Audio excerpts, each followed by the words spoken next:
माजिदा ज़ारा से कहती है कि देखो मैं तुम्हारे साथ किसी किस्म की नाइंसाफ़ी नहीं होने दूँगी। और अगर तुम ऐसा सोच रही हो ना कि तुम्हारे साथ कुछ गलत हो जाएगा, तो देखो ऐसा मैं कुछ भी नहीं करूँगी। बस तुम्हें जैसे-जैसे मैं कहती हूँ वैसे ही करना है। लेकिन जी आप देखेंगे कि वो कहती है कि आपको फ़िक्र करने की ज़रूरत नहीं है।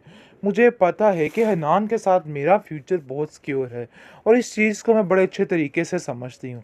तो इसलिए बेहतर यही है कि आप मेरी वजह से टेंशन ना लें। आप अपनी फ़िक्र कीजिए, अब आपका क्या बनेगा? क्योंकि जिस तरीके से मिनाहिल के साथ आपने जो कुछ भी किया है ना, ज़ैन भाई के दिल में ये बात तो बैठ चुकी है और इनको कहीं न कहीं पता होगा कि आपकी वजह से ही आज मिनाहिल को तलाक हो गई। लेकिन जैसे ही आप उसके हक़ पे डाका मारेंगे, तो भाई आपको नहीं छोड़ेंगे। ये बात तो आप अपने ज़हन में बिठा के रखिए। जिसको सुनकर वो कहती है कि तुम्हें ये बातों की फ़िक्र करने की ज़रूरत नहीं है। मैं इन चीज़ों को हैंडल कर लूँगी और तुम बिला वजह परेशान मत हो। तो इसलिए बेहतर यही है कि तुम अपने मामलात को अपने मामलात तक ही रखो। इस घर के मामलात में अब इंटरफेयर मत करना। तुम्हारे कहने पे मैं हनान के घर तो चली गई हूँ, लेकिन पता नहीं क्यों मेरा उस घर में दिल नहीं मान रहा कि तुम्हारी शादी हो। जिस पर वो कहती है कि ये फ़ैसला आपका नहीं बल्कि मेरा फ़ैसला है और आपको ये बातें समझनी होंगी, क्योंकि इन सारी बातों को करने का कोई फ़ायदा नहीं है और बेहतर यही है कि अपने दिलो-दिमाग से ये सारी चीज़ें निकाल दें। मैं मिनाहिल नहीं हूँ बल्कि ज़ारा हूँ, आपको ये बात समझ लेनी चाहिए। अरे भई वैसे भी जैसी आपने मेरी तरबियत की है, वही कुछ तो सामने आएगा, तो इसलिए आप किसी को भी ब्लेम मत करें। मिनाहिल कहती है गई कि आप ऐसा मत करें, लेकिन उसकी सारी सिसकियाँ आहें सिर्फ़ और सिर्फ़ आंसुओं में बह गई और इसके अलावा कुछ नहीं। लेकिन बहुत जल्द वलीद को जैसे ही इसके बारे में पता चलेगा, वो इसके हक़ में ज़रूर आवाज़ उठाएगा और कहेगा कि नहीं, मैं मिनाहिल के साथ कुछ गलत नहीं होने दूँगा। बस ये बात तो तय और फ़ाइनल है कि मिनाहिल के साथ अब कुछ बुरा नहीं होगा। वो माजदा के सामने आके माजदा का ऐसा हश्र करेगा कि माजदा बेगम याद रखेगी कि इसने क्या किया है। लेकिन फ़िलहाल इसको अंदाज़ा नहीं है कि अगले आने वाले वक्तों में इसके साथ क्या-क्या होने वाला भी है। ऐसा इंटेंशन नहीं, जिसको सुनकर वो कहती है कि अरे भई तुम तो माजदा के बिला वजह ही इतने खिलाफ हो गए हो। माजदा बुरी नहीं है। हाँ, माना कि ज़रा ज़ुबान की थोड़ी तेज़ है, लेकिन इसका मतलब ये नहीं है कि माजदा उसको मना नहीं करती है। वेल माजदा जो है अपनी बेटी को कहती है कि देखो ज़रा तुम्हें बड़े ध्यान से ये सब कुछ करना है। मैंने सारा मामला तो सँभाल लिया है, लेकिन इससे आगे मज़ीद मामला जो है ना, वो तुम्हें खुद सँभालना होगा। क्योंकि तुम्हें समझ नहीं आ रही कि आखिर क्या होने वाला है। इन सारी चीज़ों के पीछे बहुत ही भयानक चेहरा छुपा है। हमें इधर पहले जब तुम्हें यानी कि अपना काम करना है, फिर हमें मिनाहिल का सारा काम करना है। जिस पर ज़ारा मज़ीद लालच में आ जाती है और कहती है कि आप बिल्कुल ठीक कह रही हैं। जैसा आप कह रही हैं वैसा ही होगा, क्योंकि अब ऐसा ही हम करने वाले हैं। यानी कि हर चीज़ अपने अंडर करके इस मिनाहिल की छुट्टी करवा दी जाएगी, ताकि मिनाहिल से हमेशा-हमेशा के लिए छुटकारा मिल जाए। लेकिन ज़ैनब चाहता है कि उसका हक़ उसको पूरा-पूरा दिया जाए, ताकि उसके साथ कोई अब नाइंसाफ़ी ना हो। लेकिन ये हक़ खाने के लिए ये औरत बैठी हुई है और सारा हक़ उसका खाकर ही दम लेगी। लेकिन जो कुछ ये करेगी मिनाहिल के साथ, ये मत सोचे, क्योंकि ज़ारा के साथ इससे ज़्यादा उल्ट होने वाला है। और इस चीज़ का अंदाज़ा भी इसको नहीं होगा कि आखिर इसने क्या किया है। जो यानी कि बीज बो रही है वही वो काटेगी। बहुत जल्द इसको अंदाज़ा हो जाएगा कि आखिर इसने क्या किया है।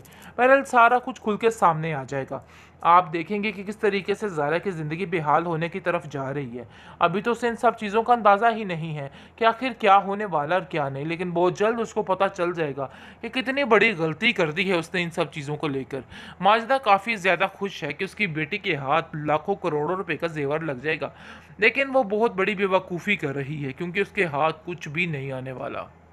बेहतरीन ड्रामा सीरियल पद्द दिल के इस एपिसोड में आप देखेंगे कि मिनाहिल को अंदाज़ा हो गया है कि सच क्या है और झूठ क्या है। पहले जिस तरीके से आंखें बंद करके वो अपनी फूफो जान की बातों पे यकीन कर लेती थी, लेकिन अब उसको भरपूर तरीके से पता चल चुका है कि आखिर क्या करना है और क्या नहीं करना है, क्योंकि वो जान चुकी है कि असल मकसद है क्या और असल क्या करना है।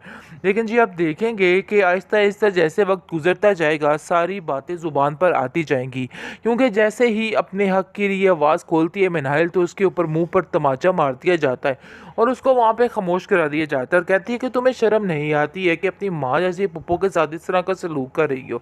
आखिर तुम ऐसा कैसे कर सकती हो, तुम्हें शर्म आनी चाहिए। जिस पर वो साफ साफ कह देती है कि मुझे अब तो अकल आई है कि मुझे क्या करना और क्या नहीं करना है, लेकिन पता नहीं क्यों अब ऐसा लग रहा है कि जैसे आप लोग सिर्फ और सिर्फ पैसे की खातिर ये सब कुछ करने की कोशिश कर रहे हैं, इसके अलावा आप लोगों का और कोई भी मकसद बाकी नहीं है। लेकिन जी आप देखेंगे कि अब जानबूझकर प्यार जताने की कोशिश भी करेगी और कहेगी कि वाकई मैं तुमसे बेहद प्यार करती हूँ, इसलिए तुम्हें परेशान होने की कोई ज़रूरत नहीं है। लेकिन मिनाइल लोग चालें बड़े अच्छे तरीके से समझ चुकी है कि आखिर क्या करना है और क्या नहीं करना है। लेकिन माजिदा का भी ऐसा हशर सेट होने वाला है कि माजिदा याद रखे, क्योंकि अभी वो चीज़ें सोच भी नहीं सकती कि उसके साथ क्यों क्या होने वाला है, क्योंकि बड़ी चीज़ बन के ये औरत सामने आई है और सोच रही है कि ये सारा मामला जो है इस तरीके से ठीक करेगी। लेकिन वो ये नहीं जानती है कि इसका मामला किस तरीके से उल्ट पड़ने वाला है, क्योंकि जिस तरीके से वो ज़ारा को कह रही है कि पैसा क्या कहते हैं तुमने अपनी मुट्ठी में करना है, सारा जेवर और सारा कुछ, तो इसके ऊपर आप देखेंगे जी बहुत ज़्यादा उसके साथ भी एक बहुत बड़ा ड्रामा होने वाला है। क्योंकि जो कुछ उसने किया है ना मिनाहिल के साथ, अब जाकर ज़ारा के साथ भी वही सब कुछ होगा। फिर इसको समझ जाएगी कि आखिर क्या होगा। बहरहाल काफ़ी ज़्यादा परेशानी बढ़ चुकी है, हर तरफ टेंशन ही टेंशन हो चुकी है, क्योंकि मिनाहिल को समझ ही नहीं आ पा रही कि आखिर वो क्या करे। लेकिन आप देखेंगे वलीद की माँ उसका भरपूर साथ देने को तैयार है और कहती है कि तुम्हें किसी किस्म की कोई टेंशन हुई तो मुझे ज़रूर बताना, मुझे ज़रूर याद करना। लेकिन कहीं ना कहीं सब लोगों को माजिदा की इसलियत का पता है, जिस पर आप देखेंगे कि वलीद कहता है कि मुझे माजिदा आंटी का रवैया उसके साथ बिल्कुल भी ठीक नहीं लगा। ऐसा लगा है कि वो कुछ भी कर रही है सिर्फ और सिर्फ उन लोगों की मजबूरी के तहत आके कर रही है, वरना उसका कोई भी ऐसा इंटेंशन नहीं। जिसको सुनकर वो कहती है कि अरे भाई तुम तो माजिदा के बिला वजह ही इतने खिलाफ हो गए हो। माजिदा बुरी नहीं है, हाँ माना कि ज़रा जुबान की थोड़ी तेज़ है, लेकिन इसका मतलब ये नहीं है कि माजिदा उसको मना नहीं करती है। वेल माजिदा जो है अपनी बेटी को कहती है कि देखो ज़रा तुम्हें बड़े ध्यान से ये सब कुछ करना है, मैंने सारा मामला तो संभाल लिया है, लेकिन इससे आगे मज़ीद मामला जो है ना वो तुम्हें खुद संभालना होगा, क्योंकि तुम्हें समझ नहीं आ रही कि आखिर क्या होने वाला है। इन सारी चीज़ों के पीछे बहुत ही भयानक चेहरा छुपा है। हमें इधर पहले तुम्हें यानी कि अपना काम करना है, फिर हमें मिनाहिल का सारा काम करना है। जिस पर ज़ारा मज़ीद लालच में आ जाती है और कहती है कि आप बिल्कुल ठीक कह रही हैं, जैसा आप कह रही हैं वैसा ही होगा, क्योंकि अब ऐसा ही हम करने वाले हैं। यानी कि हर चीज़ अपने अंडर करके इस मिनाहिल की छुट्टी करवा दी जाएगी, ताकि मिनाहिल से हमेशा हमेशा के लिए छुटकारा मिल जाए। लेकिन ज़ैनब चाहता है कि उसका हक उसको पूरा पूरा दिया जाए, ताकि उसके साथ कोई अब नाइंसाफ़ी ना हो। लेकिन ये हक खाने के लिए ये औरत बैठी हुई है और सारा हक उसका खाकर ही दम लेगी। लेकिन जो कुछ ये करेगी मिनाहिल के साथ ये मत सोचे, क्योंकि ज़ारा के साथ इससे ज़्यादा उल्ट होने वाला है और इस चीज़ का अंदाज़ा भी इसको नहीं होगा कि आखिर इसने क्या किया है। जो यानी कि बीज बो रही है वही वो काटेगी। बहुत जल्द इसको अंदाज़ा हो जाएगा कि आखिर इसने क्या किया है। बहरहाल सारा कुछ खुल के सामने आ जाएगा।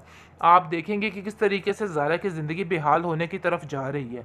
अभी तो उसे इन सब चीज़ों का अंदाज़ा ही नहीं है कि आखिर क्या होने वाला और क्या नहीं, लेकिन बहुत जल्द उसको पता चल जाएगा कि कितनी बड़ी गलती कर दी है उसने इन सब चीज़ों को लेकर। माजिदा काफ़ी ज़्यादा खुश है कि उसकी बेटी के हाथ लाखों करोड़ों रुपए का जेवर लग जाएगा, लेकिन वो बहुत बड़ी बेवकूफ़ी कर रही है, क्योंकि उसके हाथ कुछ भी नहीं आने वाला।